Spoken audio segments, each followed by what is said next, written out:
James Garner, the man who made charm look effortless and toughness feel gentle, finally opened up, before he left us, about a fellow giant of the screen. Clint Walker, James Scott Bumgarner came into the world on April 7, 1928, in the small college town of Norman, Oklahoma. The country was sliding into the darkest years of the Great Depression, and hardship knocked on the Garner door early. His mother, Mildred, a soft-spoken woman of Cherokee heritage, was left to raise 3 children alone after their father walked out. Money was so tight that the kids sometimes wore clothes made from flour sacks. Young Jim learned before he was 10 what it felt like to go to bed hungry, what it meant to chop wood before sunrise so the house would stay warm, and how pride could keep a family standing when everything else was falling apart. Those dust-blown Oklahoma years carved deep lines of resilience, humor, and rock-solid decency into his soul, lines you could see in every role he ever played. At 16 he lied about his age to join the Merchant Marine, then, when the Korean War broke out, he enlisted in the Army. He served 14 months in Korea as a rifleman with the 5th Regimental Combat Team, earned 2 Purple Hearts, one from shrapnel, one from a bayonet wound, and came home with a permanent limp he never complained about. The Army taught him discipline, the value of keeping your word, and how ordinary men become heroes when nobody's watching.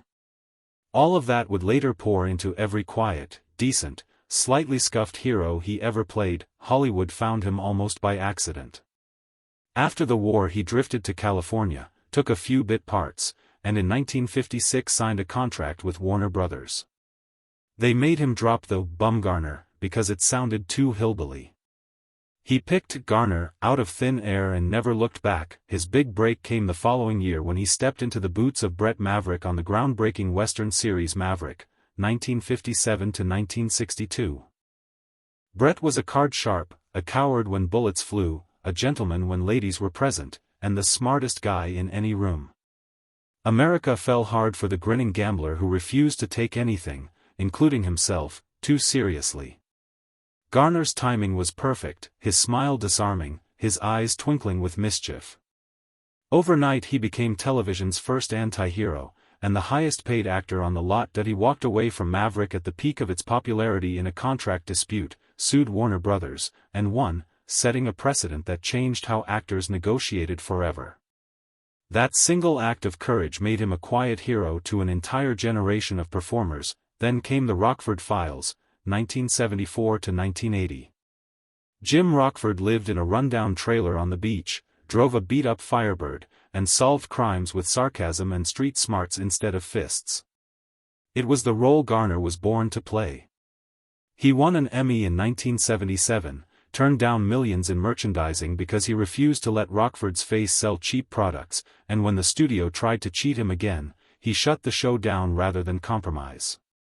That was Garner, stubborn, loyal, and allergic to Hollywood nonsense. On the big screen he was Steve McQueen's quiet ally in The Great Escape, 1963, the world-weary race car driver in Grand Prix, 1966, the soft-hearted divorce who wins Sally Field's heart in Murphy's Romance, 1985, earning him his only Oscar nomination, and dozens more. Directors loved him because he never acted. He simply was. Off camera he was the same man, plain-spoken, generous, quick with a joke, slow to anger. He marched with Martin Luther King Jr., fought for residual payments for actors, and never forgot the Oklahoma boy who once wore flour sack shirts. His personal life revolved around one woman, Lois Josephine Fleischman Clark. They met at a barbecue in 1956, went to dinner every single night for 2 weeks straight, and on the 14th night, August 17, 1956, they got married at the Beverly Hills courthouse. He later laughed, "I spent $77 on our honeymoon, and it practically broke me." They stayed married for 58 years, until the day he died. Lois already had a 9-year-old daughter, Kim, recovering from polio. Garner adopted her without hesitation and raised her as his own. In 1958 their daughter Greta, Gigi, was born. There were 2 separations, one for 3 months in 1970, another for nearly 2 years beginning in 1979, but they always found their way back. In September 1981 they quietly reunited and never left each other's side again. Garner once said, "Marriage is like the army. Everybody gripes, but you'd be surprised how many re-enlist." He meant it as a joke, but he lived it as gospel. James Garner left this world on July 19, 2014, at home in Los Angeles, at the age of 86. He died of a massive heart attack, quietly, the way he lived most things. But before he went, he made sure one story got told properly, the truth about Clint Walker. Clint Walker was 6'6", 250 pounds of pure cowboy granite. From 1955 to 1963 he played Cheyenne Bodie on television's first hour-long western, Cheyenne. His voice could rattle windows, his shoulders filled doorways, and on screen he looked like Paul Bunyan wearing a Stetson. Hollywood loved to paint him as the strong, silent type, maybe even a little intimidating. Garner wanted the world to know that was only half the story. "Clint was one of the gentlest human beings I ever met," Garner said in one of his final interviews. "People saw this mountain of a man and assumed he had to be tough all the time. Truth is, off camera he was warm, funny, thoughtful, the kind of guy who'd give you the shirt off his back and then crack a joke to make sure you weren't embarrassed about taking it."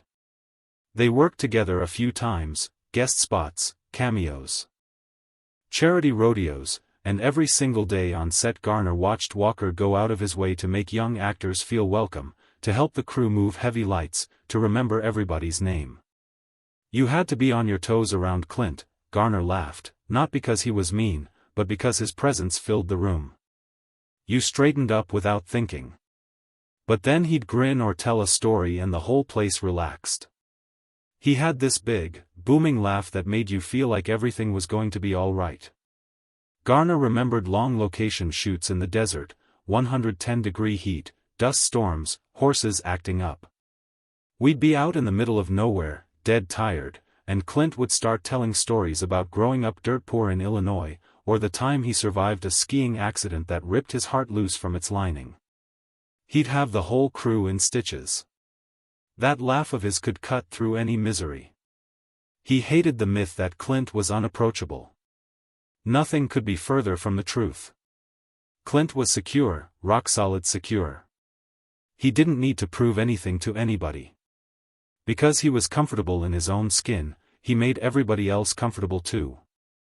That's rare. That's a gift. Garner got quiet for a moment, then added, "Working with Clint taught me a lot about humility.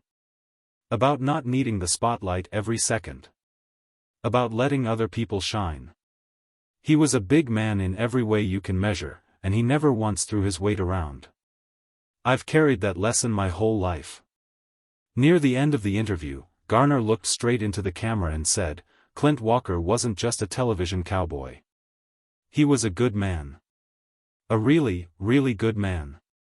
And if Hollywood only remembers the size of his shoulders, they're missing the size of his heart. I was lucky to know him, even for the short time we shared. I just wanted people to know the real Clint before I checked out." James Garner passed away a few months after giving that interview.